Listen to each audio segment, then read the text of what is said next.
Hey, what's going on? It's your boy BT, and I came here to talk some NBA with the thousands. True School Sports subscribers. What's going on, guys? Now, as you guys can see, I'm on this couch. This new couch I recently just got. It's pretty damn comfortable, so I'm going to be sitting on this thing a lot more often. It's better than sitting in a nice, hard plastic chair. So every now and then you'll see me alternate between my YouTube set and this couch. But anyway, this video right here, I wanted to talk about Michael Carter-Williams because, as you guys know, the Bulls recently traded for Michael Carter-Williams in exchange for Tony Snell. And, you know, Michael Carter-Williams, he's going to be someone who's an interesting addition to the team, you know, with their lack of floor spacing or perceived lack of floor spacing. You know, a lot of questions are being, there's a lot of questions about whether this will work or not. But recently he played his first preseason game against the Hornets, and basically he wore the number 1, which caused quite a stir with Bulls fans, the Bulls fan base.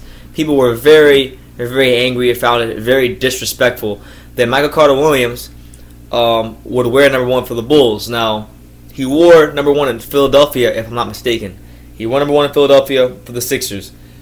He did not, however, wear number 1 in Milwaukee because that is actually retired for Oscar Robertson. So for those of you who are wondering why he didn't wear number 1 in Milwaukee, that's why.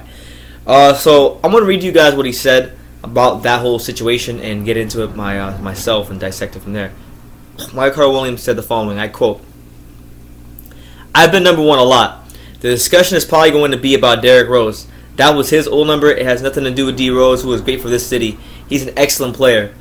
I'm not trying to step on anyone's toes or anyone's boundaries. It's a number I like. They asked me what number I wanted. I said number 1. There wasn't too much discussion. I know this organization really respects Derrick Rose. Like I said, it has nothing to do with stepping on anyone's toes or anything like that. He was a great player, and he did a lot for the city." Now, I like this about Michael Carter-Williams because too often we see players,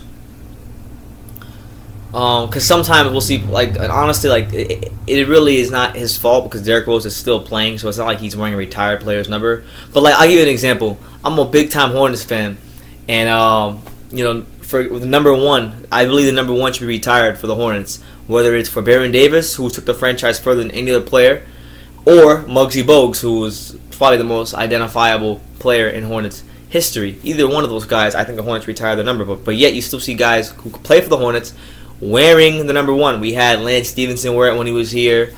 Does anybody wear it now? I don't think anybody wears it now that I can think of off the top of my head. So, with that being said, I like the gesture of Michael Carter-Williams to show Derrick Rose his just due, to show Derrick Rose his respect. Although he is still playing, I don't think anybody should wear the number for the Bulls for the simple fact that Derrick Rose was a huge part of that Bulls franchise. You know, winning the MVP, putting Chicago basketball back on the map. You know, they had some good teams with Kirk Heinrich and Ben Gordon, but I'm saying really putting the Bulls back on the map.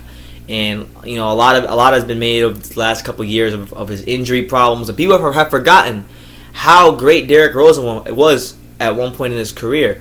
So I'm glad that Michael Carter-Williams recognizes that, realizing that he was wrong, and he acknowledges the frustration that was voiced from the fans in the Bulls fan base. So shout out to Michael Carter-Williams, wishing him nothing but the best this season for the Chicago Bulls. Hopefully he finds his place in the NBA and he can find, you know, his identity as a player, because the guy can play.